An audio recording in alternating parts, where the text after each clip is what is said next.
시청자 여러분 반갑습니다. 6월 5일 금요일 손상대TV 4.15 부정선거 특집방송 제3탄을 시작하겠습니다. 먼저 제1탄, 제2탄을 보고도 오해를 하시는 분들이 있어서 오늘도 설명을 좀 드리고 본방송을 시작하도록 하겠습니다. 1, 2탄에 보여드렸던 짧은 영상은 뉴스원 기자가 한 사람이 사전투표 5개 과정을 거쳐서 나오는 시간을 실제 체크한 것입니다. 기자가 사전투표 5개 과정을 직접 해보니 83초 정도가 걸리더라는 것입니다. 그러니까 한 사람이 투표소에서 투표하고 나오고 나서 다시 한 명이 투표하러 들어가는 이런 경우의 계산이 아니라 누구든지 투표소에 가면 신분증 확인, 본인 확인, 투표용지 수령, 기표하기, 투표함에 넣기 5단계 절차를 거치게 됩니다. 바로 이 5단계를 거치는 시간을 말하는 것이 뉴스원 기자의 이야기입니다. 이것은 천차만별이니 너무 개의치 마시기 바랍니다. 이 정도도 걸릴 수 있다는 것을 보여주기 위한 것일 뿐입니다. 그러나 이 방송은 보여드리는 도표와 함께 이것은 어떤 경우라도 24시간 그 시간 안에 그 많은 사람이 투표를 할 수 있느냐 없느냐를 따지는 것입니다.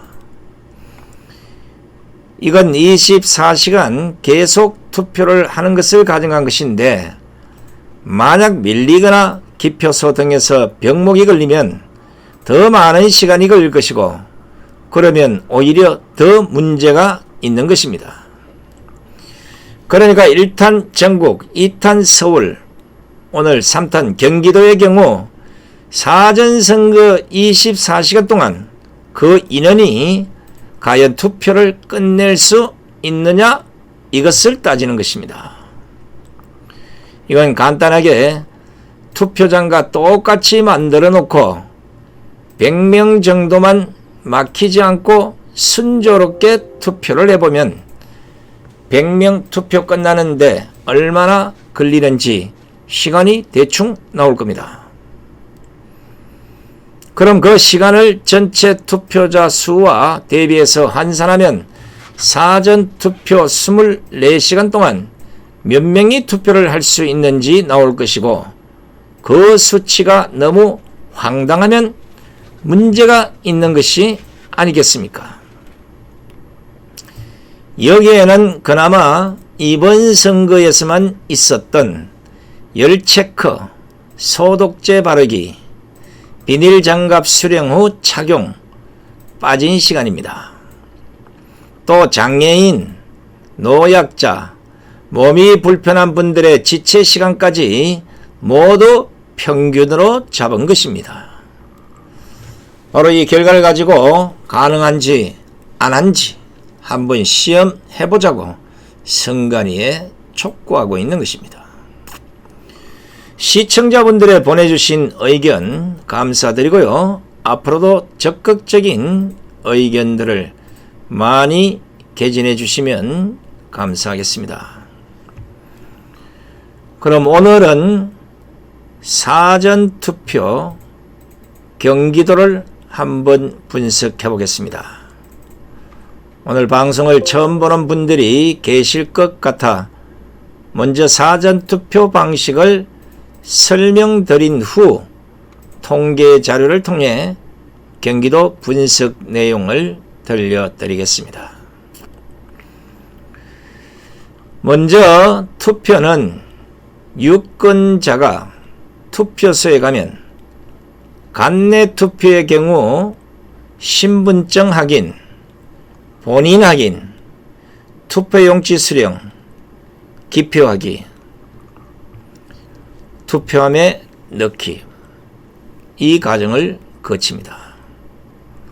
또 관외 투표는 신분증 확인, 본인 확인, 투표용지 및 회성용 봉투 수령, 기표하기, 회성용 봉투에 봉인하기, 투표함에 넣기 과정을 거칩니다.